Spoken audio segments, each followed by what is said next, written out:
गांव के छोर पर रहने वाला एक जिज्ञासु लड़का रघु हर रोज दूर खड़े पहाड़ों और घने जंगलों को देखता रहता था।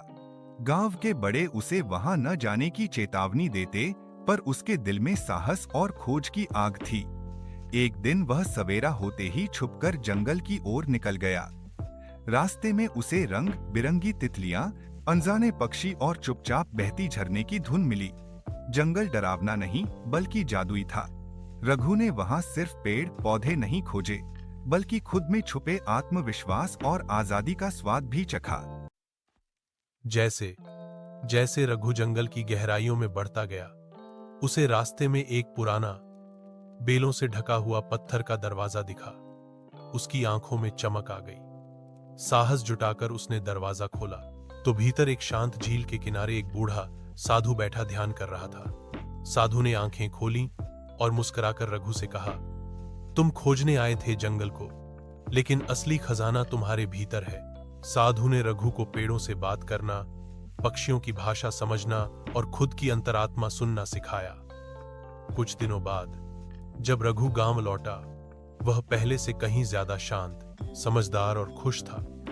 अब वह केवल एक लड़का नहीं, बल्कि प्रकृति का सच्चा मित्र बन चुका था। गांव लौटते ही रघु के अंदर कुछ बदला सा था।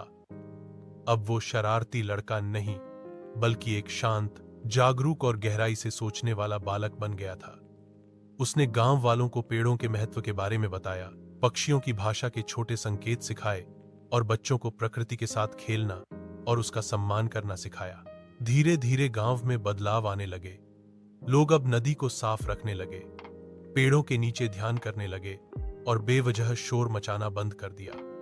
रघु ने गांव के पास एक प्रकृति कुटी बनाई, जहां बच्चे आकर मिट्टी में खेलते, पौधे लगाते और जंगल की कहानियां सुनते। एक दिन वही साधु गांव आया और रघु से कहा, अब तुम शिक्षक बन चुके हो। रघु मुस्कुराया, क्योंकि उसने जो ज्ञान जंगल से पाया था, अब वह गांव की धड़कनों में समा चुका था। रघु को गांव आई एक वृद्धा से एक रहस्यमयी नक्शा मिला, जिसमें पहाड़ों के पार छिपे ज्ञान खजाने का संकेत था। उसकी आंखों में फिर से वही जिज्ञासा चमकी और अगली सुबह वह अपने झोले के साथ यात्रा पर निकल पड़ा।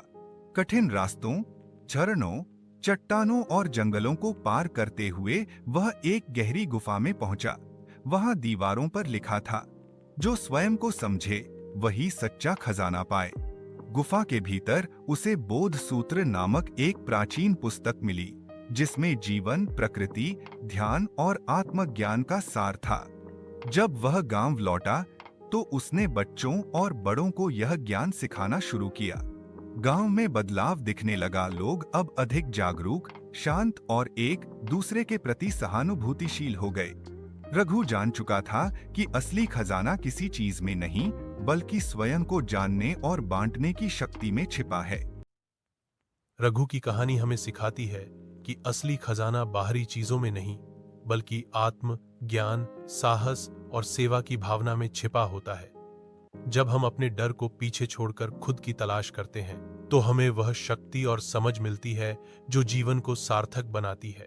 रघु ने जो ज्ञान पाया, उसे दूसरों के साथ बांटकर उसने न सिर्फ खुद को, बल्कि पूरे गांव को बदल दिया।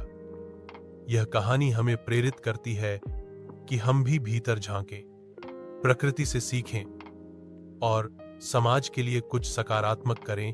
यही असली सफलता है।